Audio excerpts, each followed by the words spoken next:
Hi guys, welcome back to episode 6 of the textile sector series. In today's video, we will be covering two companies, Gokaldas Export and Himatsingka Seide Limited. Now, I was supposed to cover Gokaldas in the previous video, but the video got disconnected abruptly, so I have to partly reshoot this. Okay, so let us talk about the Gokaldas Export. Now, when you compare Gokaldas Export with the other four companies that we have already done, Belakasa, Kitex and SP Apparels Limited, we see that the model is similar to Pearl Global, Belakasa and Kitex. When you compare it with SP Apparels, the difference is SP Apparels even manufactures yarn, fabric and then converts that fabric into clothes. Whereas Belakasa, Kitex, Pearl Global and now Gokaldas Export, they get the yarn or fabric from somebody and then they make the garment and they sell it to their clients. I hope this is understood. Okay. So like I told, a pure B2B manufacturing company hai, only they make for men and women kind of clothes. And यहाँ पे interesting thing is 84% of the revenue comes from export, especially export to the Northern American part. Okay, so that's the business model. Okay, now let's come to the numbers straight away. You will see that यहाँ पे, oh, by the way, let me cover one more point when I talk about that. I told you right, 84% comes from export, especially where Northern America. Yeah, Northern America में क्या problem हुआ था is that earlier, especially in the last 2 years after the COVID that we've seen, last 2 to 3 years, after once the COVID ka demand, we were all in a lockdown. Then once the lockdown was over, we saw a lot of demand. So all these retail shops that is there, they bought a lot of stock and kept. Okay. Then after that, what we saw, unka inflation to बहुत बढ़ गया, right? Inflation was up. As a result, क्या हुआ? Nobody was willing to buy, and all these retail shops are left with dead end inventory. Now think about it. अगर एक retail shop में, let's say for example एक jockey का आपका दुकान है, ठीक है यहाँ पे. And now you get your supply from whom? Main guy jockey का आपका जो main big daddy है, you get it from there. Now think about it, अगर मेरे दुकान में, अगर मेरे retail shop में I have so much of dead end inventory left, do you really think I will go to the jockey guy and I'll tell him like भाई और भी order दो मुझे, I will place an order with him? If you are not placing an order, if the retail people are not placing an order with the brand, then obviously even the brand will not place the order with the manufacturing company now, because even they will have a lot of dead inventory to get rid of. So this was a main problem in Northern America, a lot of dead inventory, and they had to destocking ka issue ho raha tha. They had to give a lot of discounts to get rid of the dead inventory. Now finally we see this destocking ka issue, inventory ka issue has completely gone, right? It has become much better. This was also the same problem faced by PDS Limited. They were really suffering a lot. Okay, so again same thing, everything got better, and as a result you see it is also getting reflected in terms of number. Now coming, let's talk about Q2FY25 numbers. Sales is up by 82%. You will see. Now you might think like 82% सोने पे सुहाग रहते, like wow, what a big good deal, right? Now when you go and look deep, you see that Gokaldas Export का जो उनका operations hai, that grew by 28%. Okay, 28%. They had done some acquisition of two companies called Atraco and GEX. Now because of this acquisition, we see like एक one time, obviously it comes, right? एक base जो होता है, earlier you didn't have this acquisition, so there was no base at all. Now with this acquisition, when compared to last year's base, you see that the sales growth that is there grew 82%. Okay, then the PAT that is there, PAT grew hardly by 16%.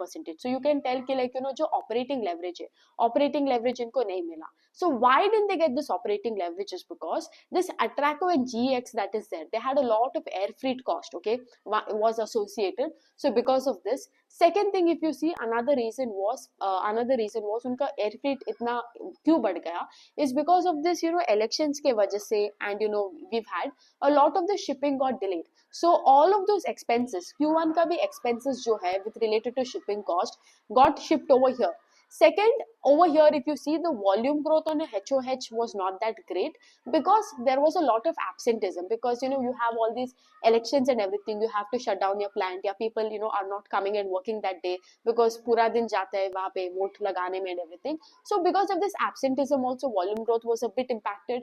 And having said that, like I told you, yahan pe operating leverage got mixed because of this higher air freight cost that was associated over here, because the production in Q1 got shifted to Q2. Okay. Other than that, इनका एक exchange loss था, because basically they have this Kenyan shillings, which is Kenya का currency जो है shillings, against dollar, it didn't really perform that well. So there was this currency exchange also associated. So all of these reasons, if you see, is why you saw that their capex, that is not capex मैं बोल रही हूँ, उनका जो operating leverage है, it didn't go through. Okay, now the other than that, if you see, उनका जो क्या बोलते हैं capex that is there, they are planning 100 crore capex in different parts of India, especially in Bhopal, in the south of India, and Ranchi, Jharkhand. So they're probably looking to a little diversify their manufacturing facilities and see. Okay, now Gokaldas Export, as you can see, is a good having said that अच्छा ही चल रहा है, but these people are facing the brunt of lot of currency exchange ka losses and everything. And as an entity, as Gokaldas Export, they can do good of 20 to 25%, I believe. But anything more than that, they would need this capex ka help, and not just the capex, the existing acquisition.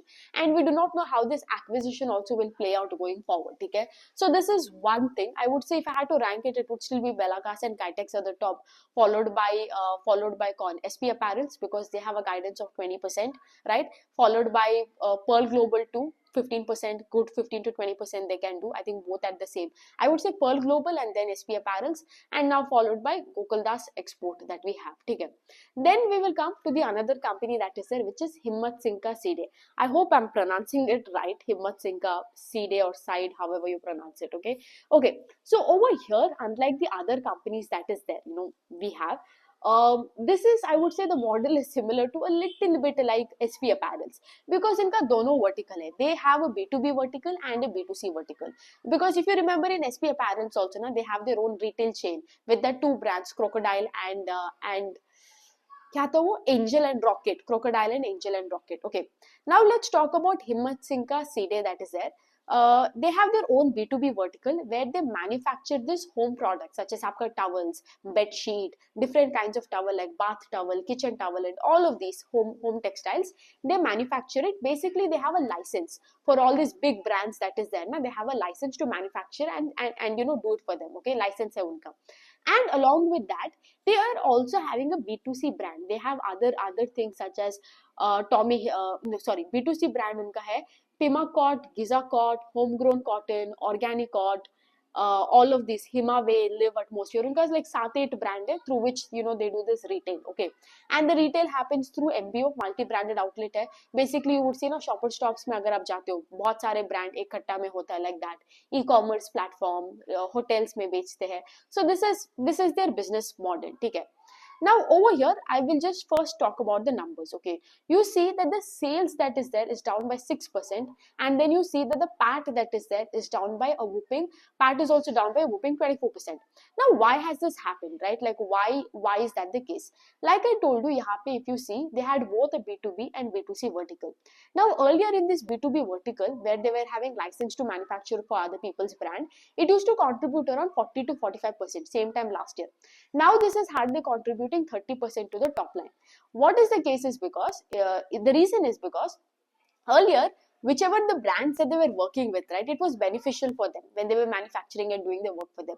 Now they've come to a point where, probably due to the increase in prices or, increase in the economies of scale, whatever you want to call it, it is no longer beneficial for them to work with those brands. They're not able to get the same kind of margin as the time has progressed. Okay, so they have stopped working with this brand. It is not that the brand cancelled with them, but they reassessed their portfolio and they realized it is not working for us. Might as well, it's good enough not to do business rather than take so much effort and do the business with them.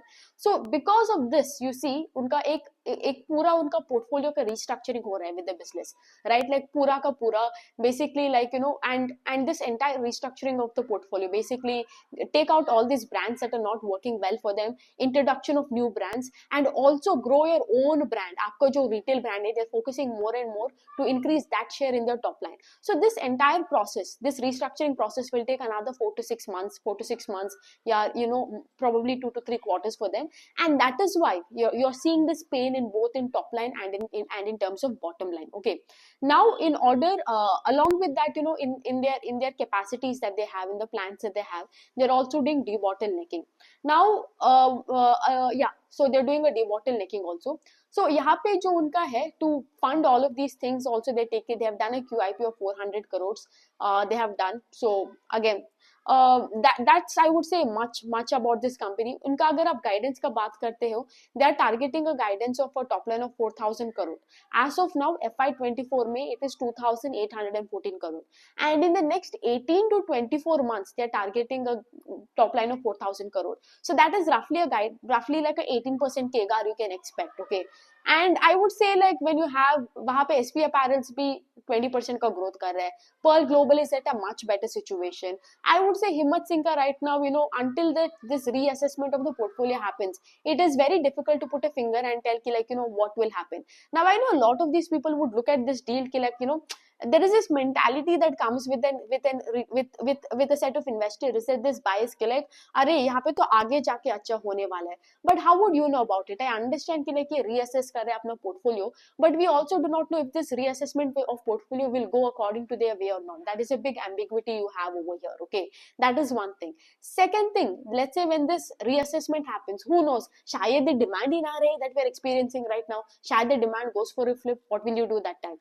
So I would say over here कि like that 4 to 6 months. Like first we need to see once a reassessment of the portfolio happens, once they completely get all the debottlenecking of the plant is done, the issue that they have with the brands that they are licensing for, they sort it out, get new brands, focus on the retail. Once we see that, the timeline that they have given, 2 quarters or 4 to 6 months they have given, right? They told that this situation will persist throughout the year, sales growth nahi hoga, operating leverage mein thoda hit hoga.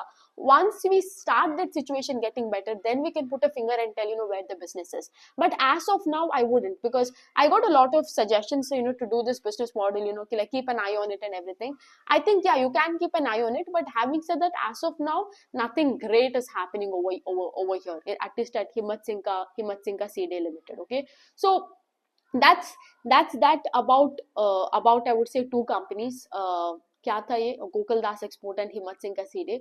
Overall, as of now, if I have to rank again Belacast and Kitex, then I would put Pearl Global, because Pearl Global, although it has 15% ka growth rate, it comes with an operating leverage.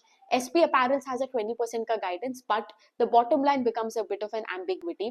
Then we have Gokaldas Export. Gokaldas Export ka exchange ka loss, acquisition, how it will go through, we don't know. Followed by later Himatsingka Seide. But I think there are other three companies that we have, four I think. Thomas Scott, PDS Limited, Wellspun and Indocount. We will cover that in the upcoming two videos that we do. Okay, so that's that for today's video. See you guys later. Bye.